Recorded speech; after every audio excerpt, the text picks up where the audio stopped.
ఈరోజు ఈ వైఎస్ఆర్ కాంగ్రెస్ పార్టీ ప్రభుత్వం ఎట్లుందంటే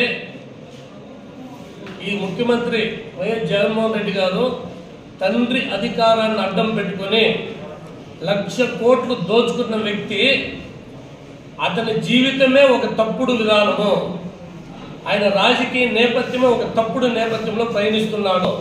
ఇదంతా ఎందుకు చెప్తున్నామంటే గత ప్రభుత్వ హయాంలో ఎక్కడా కూడా నియమ నిబంధనలకి పాటించి ఎవరైతే అర్హులుగా ఉన్నారో ప్రతి ఒక్కరికి అవ్వాతాతలకి దివ్యాంగులకి విడో వితంతులకంతా కూడా పెన్షన్ రూపంలో 200 రూపాయల నుంచి 2,000 రూపాయలు ఒకేసారి చేసిన వ్యక్తి మన మాజీ ముఖ్యమంత్రి గౌరవ చంద్రబాబు నాయుడు గారు. అప్పుడు ఎవరైతే జన్మభూమి కమిటీలు ఉన్నారో వాళ్ళంతా కూడా పోయేసి 1వ తేదీనే ఒకవేళ ఆ రోజు సెలవు అయితే దాని ముందు రోజు కూడా ఆ పెన్షన్ అవ్వాతాతలకి దివ్యాంగులకి ఇచ్చే ఒక బృహత్తర కార్యక్రమాన్ని తెలుగుదేశం ప్రభుత్వం బ్రహ్మాండంగా చేపట్టింది. ఈ వైఎస్ఆర్ కాంగ్రెస్ పార్టీ వచ్చేసి వాళ్ళ కార్యకర్తల్ని వాలంటీర్లు పెట్టుకొని ఓట్ల మద్దతు కోసం ఈ ఒక రాజకీయం కోసం కుయుక్తులు పన్నాగం పన్ని వాలంటీర్లు పెట్టుకొని అంతా ఫేక్ ప్రచారం చేసుకుంటే వాలంటీర్ల ద్వారా అందిస్తున్నారు. అది కూడా ఒక పెన్షన్లో ఎంతసేపు వాళ్ళు చెప్పే తప్ప ఇంకోటి కాదు.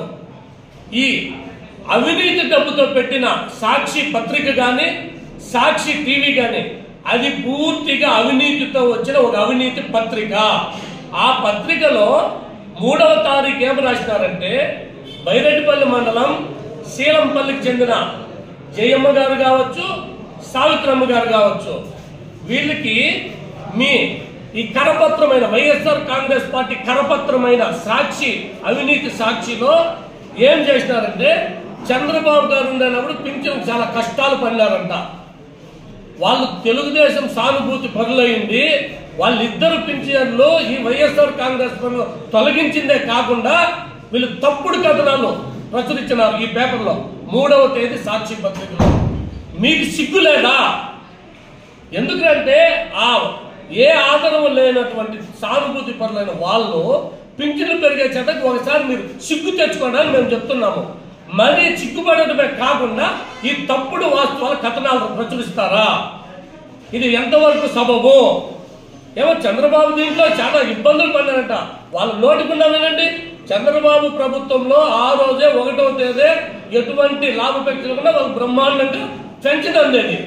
ఈరోజు మీరు వాలంటీర్ ద్వారా ఇప్పుడు 2 నెలలుగా మీరు అవ్వాతాతల పింఛన్లు ఈగిపోగా దాన్ని తెలుగుదేశం పార్టీ పైన తప్పుడు ప్రచారం చేసి ఈ విధంగా తప్పుడు కథనాలు చేసి మీ బ్రతుకులే తప్పుడు బ్రతుకులు, మీ బ్రతుకులే ఫేక్ బ్రతుకులని మేము ఖచ్చితంగా ఈ సభంగా తెలియజేసుకుంటున్నాము. ఈ రోజు మీరు ఎవరైతే ప్రచురించినారో ఖచ్చితంగా మీ మీద పరువు నష్టం దావా కూడా వెళ్తాము. ఎందుకంటే తప్పుడు కథనాలు ఒకసారి మారండి. ఇంకా ఎన్నికలైనాయి, మీరు ఇంటికి పోతున్నారు, బంగాళాఖాతంలో ఈ పార్టీని కలిపేస్తున్నారు.